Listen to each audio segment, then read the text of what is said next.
My name is John Cullen, and I want to tell you a story. It's a story about a scandal, broken relationships, gossip, rumors, money, corporate rivalry, and curling. It's the story of Broomgate, how a single broom, yes, a broom, turned friends into foes and almost killed the 500-year-old sport of curling. It was a year I'd like to forget. Broomgate, available now. Frequency Podcast Network. Stories that matter, podcasts that resonate. Hey, this is Joe Fish. I'm the lead producer. More energy. Okay.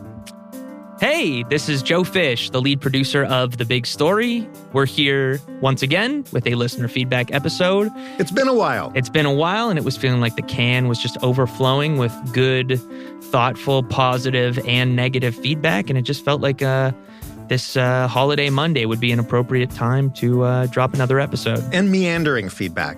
And Don't forget the meandering We love the ones. meandering feedback. But we won't read it. We won't read much of that, no. Jordan, how you doing?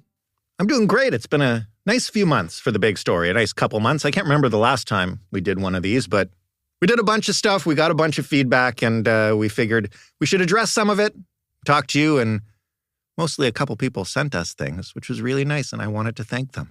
Yeah, 100%. It's been a cool few months. There's been some, I would say, milestones for The Big Story. Maybe most notably, we sat down with Prime Minister Justin Trudeau on site at a Honda plant in Alliston, Ontario.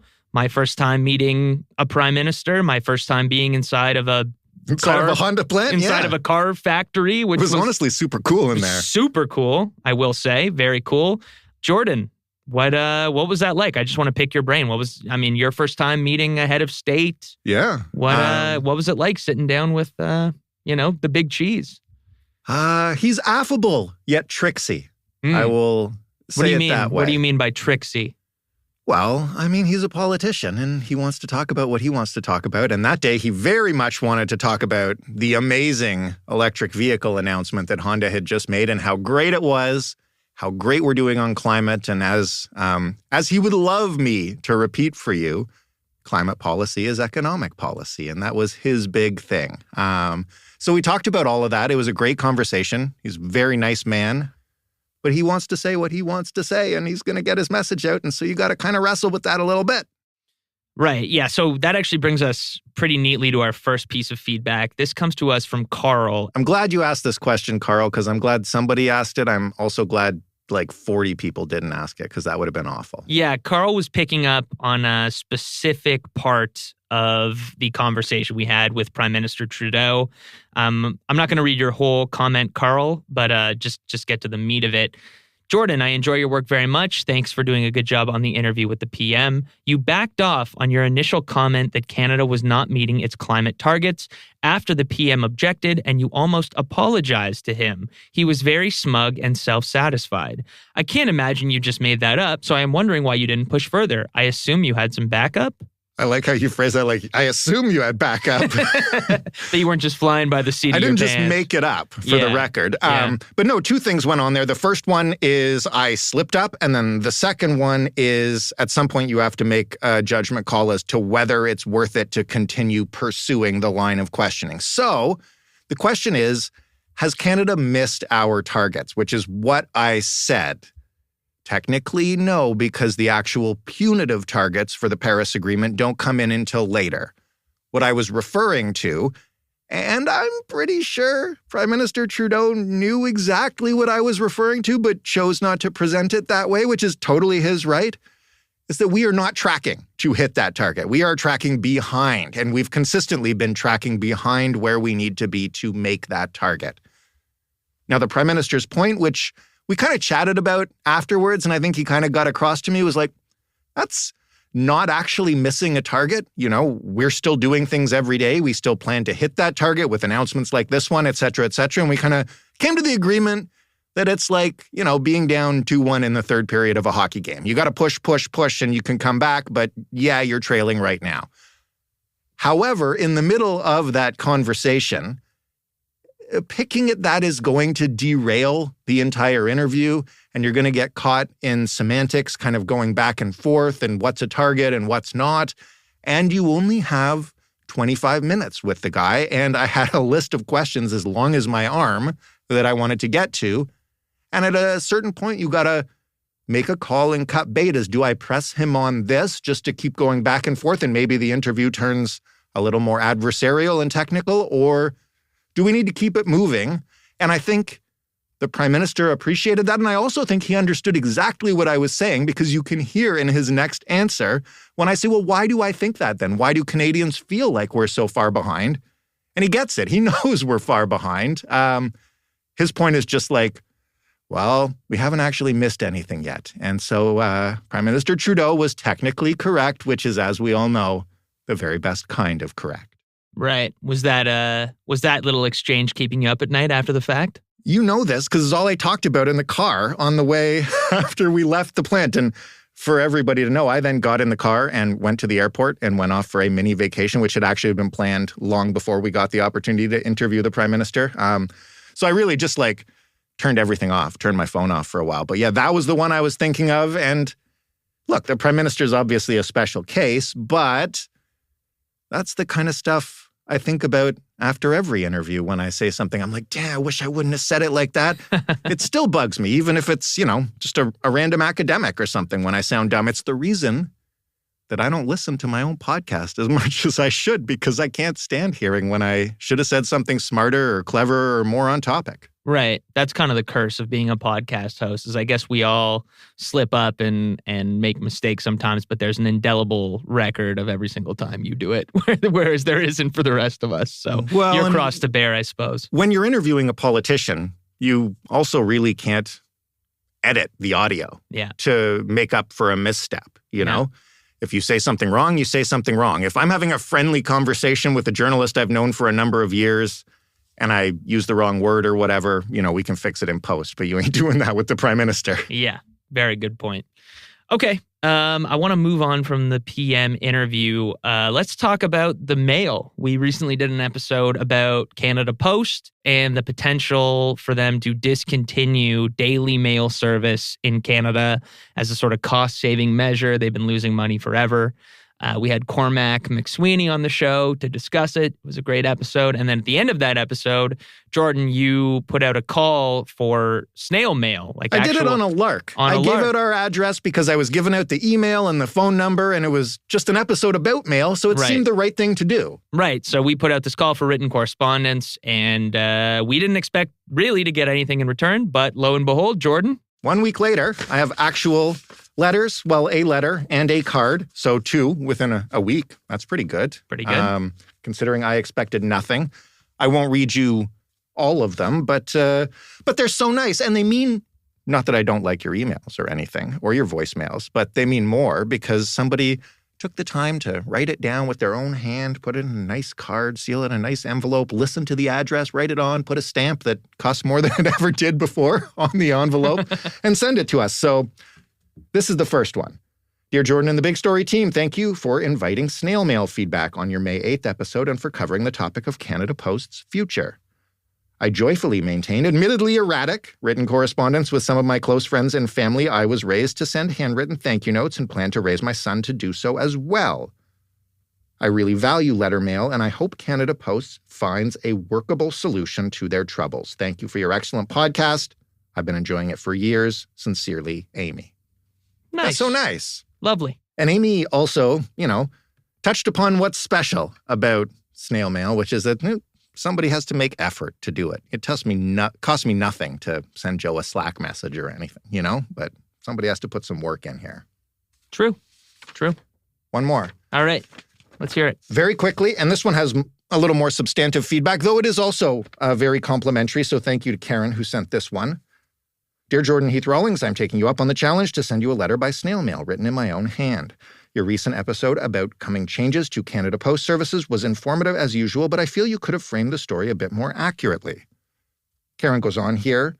The straw man that you set up as stakes for the coming changes described a level of service most Canadians have not seen since the early 1980s. People in suburban communities have been collecting their mail from super boxes since 1986.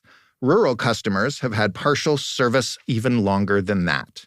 Since the 1980s, Canada Post has shut down more than 1,700 post offices in small communities. Your story should have been about how this is just the most recent instance in the ongoing erosion of services. Maybe we were a little urban-centric with that one. Yeah, fair enough. I mean, I did know about the super boxes, obviously, because there are even some in my neighborhood in those kind of housing complexes, right? Yeah. But those are still daily mail delivery. And I guess I didn't think about more rural Canadians because, and as many listeners will know, my family has a farm way out in the middle of nowhere, and they still get daily mail delivery out there. So I perhaps naively assumed that was the case in the rest of the country everywhere. So thank you, Karen, for writing into us. And really, Karen, Amy, thank you so much for taking the time and sending this stuff in. It means a lot. And the rest of you, if you've been appropriately inspired and or shamed, you can always send mail to us. We are The Big Story, care of Jordan Heath Rawlings or Joe Fish, 333 Bloor Street East, Toronto, Ontario, M4W1G9. There you go. Yeah. Send away. All mail welcome, except for those threatening letters that are written using letters cut out of different magazines. You know what we don't have is a fax number. Oh, yeah, fax number would be good.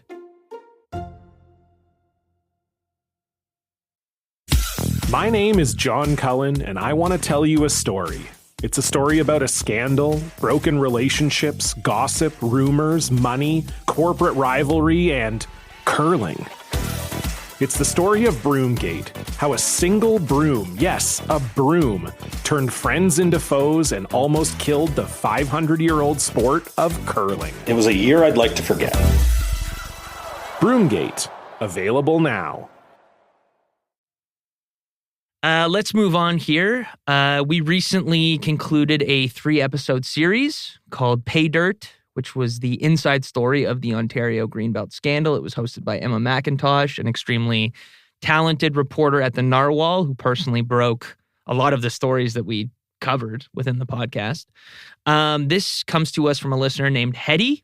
I'm sorry if I'm pronouncing that wrong. Hello, I'm writing to offer congratulations on your excellent 3-part series, Paydirt. There's something powerful about taking a step back on a story that unfolded incrementally over many months and years and summarizing with important context. Although I followed the Greenbelt scandal from the beginning, your episodes included a lot of added value. I particularly enjoyed the candid interviews with journalists. And then later on, Hetty says, I would like to offer one small piece of constructive feedback on Paydirt. I think your host should have avoided referring to Bonnie Lysyk by her first name. Everyone else in the series was referred to by their last name, and consistency is important. I know Jill wants to say something about this. I want to say that I was extremely excited to receive this piece of feedback because this was a point of contention for us. We debated this pretty hotly about how we should refer to Bonnie Lysyk. The reason we referred to Bonnie by her first name is because on top of being a character in the story we were telling, she actually took part in the podcast and joined us in studio. So because of that, we felt like using her first name might be appropriate, but we did go back and forth. I think there are pros and cons to each. And Hetty, I think your point is entirely valid, and thank you for listening. The other thing I liked about this is that she said, although I followed the Greenbelt scandal from the beginning, your episodes included a lot of added value. And I think that was exactly the point of the series. So, Jordan, is there more coming down the pipeline? Yeah, well, we made it TBS Presents, and we're not going to present just one thing and then go away. So, there's absolutely more coming down the pipeline. First, I want to give a shout out to Joe right here, to Steph Phillips, who is our showrunner, who previously, you may remember, lead producer on The Big Story. And of course, to Emma McIntosh, as Joe mentioned, stellar journalist. Those are the people that put this together. I didn't have much to do with it. I think it's a great idea. I listened to all the episodes before you did. They sounded amazing. And yeah, I just congrats to them. It's one of the things that we want to do with TBS Presents is find the right people to tell the right stories in depth. And I think we really did that. And now I'm jealous and now I want to do one. So now I'm going to do one. We might have something for you this summer. We will definitely have something for you this fall. We were sitting down together right before we sat down to record this, planning out what an episode structure could look like for the next TBS Presents. And I will absolutely not tell you what it's about. Okay. So I want to move on here to an episode that sparked some of the most feedback we've seen in quite a long time. Since the last time we covered the same issue. Yes. Let's be real. That's an extremely fair point. So we did an episode recently where Justin Ling came on with us, having just gotten back from New York and going to the Columbia student protests in support of Gaza. You know, Justin came on and spoke about what he saw. He also touched on, to a lesser extent, the proliferation of protest encampments at schools across Canada. I'm not going to actually get into the feedback. There was a lot of it. I'm not going to read from any specific pieces. Some were positive. There were people who did really like the episode. But we did get feedback from a few Jewish listeners who said that they thought that Justin was being a little, I think, flippant might be the word, when he was discussing instances or alleged instances of anti-Semitism, either anti-Semitic rhetoric or anti-Semitic actions at these protests. And I think that their feedback was valid. I do hear their concerns. If I'm being 100% honest, I produced that interview and listening to Justin, maybe because I'm a Jewish person myself. I heard that flippancy too. And I did have a little bit of a similar feeling, I think, to some of the Jewish listeners. I will say I don't think that was Justin's intent in any way at all. I think Justin is a brilliant journalist. He's been on the show several times. He's always been... He covers hate and extremism. He covers hate and extremism himself, and he does so with integrity, I think. And I do think that he went on a few other podcasts to discuss the same thing. He was actually on the Canadian Jewish News podcast, and I think the hosts of that show did a good job voicing some of the concerns that we heard from our listeners to him directly. And I did feel like he had good, cogent responses to those concerns. And I feel like that was a great, productive conversation. So, I mean, not to plug another podcast on our podcast. I think that host did a great job. No. That's not what I'm saying at all. But I think, you know, those were two Jewish people, and they also felt those concerns clearly. And I thought it was a really productive conversation. I really enjoyed listening to it. So I think anyone that had those concerns, I think they should go hear him on that show. I think they would benefit from it. Wow, free advertising. Yeah, you're welcome, Canadian Jewish News, who I should say I've actually done some freelance writing for in the past. Okay. So there you go.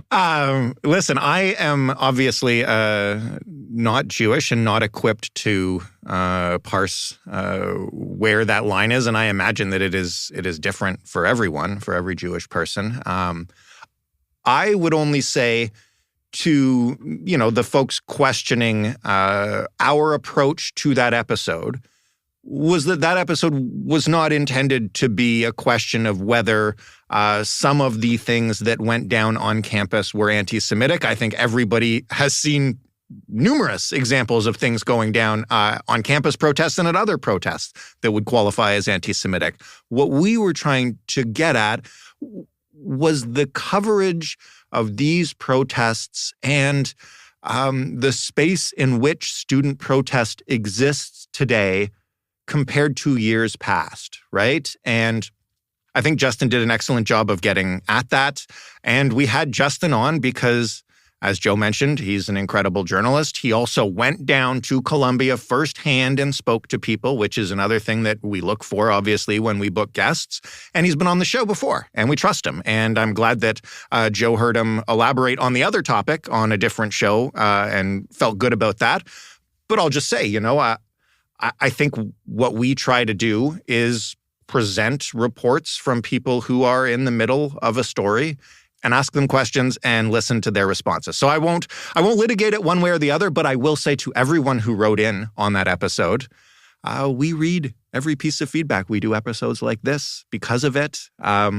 So we appreciate it, whether your thoughts on that episode were good, bad, or indifferent, although I will say there were not very many indifferent thoughts on that episode. Yeah. But we appreciate it. I wanted to end here because we will continue to cover stuff like that. And sometimes you're not going to agree with us or our guests. Sometimes you'll think, I asked a stupid question to a person with a lot of power. And trust me, I'll be up thinking about that all night. But we want to hear from you. And we value every letter we get, though we do value the ones people put on paper a little bit more. So Right. if you really want us to listen to you, write it down. And that concludes our listener feedback episode. So please keep sending in that feedback by email, by mail, by phone. Just not by fax. Just not by fax. We listen to and read it all.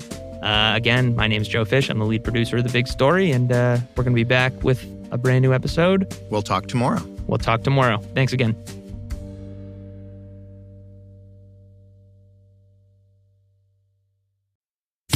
My name is John Cullen, and I want to tell you a story. It's a story about a scandal, broken relationships, gossip, rumors, money, corporate rivalry, and curling. It's the story of Broomgate, how a single broom, yes, a broom, turned friends into foes and almost killed the 500-year-old sport of curling. It was a year I'd like to forget. Broomgate, available now.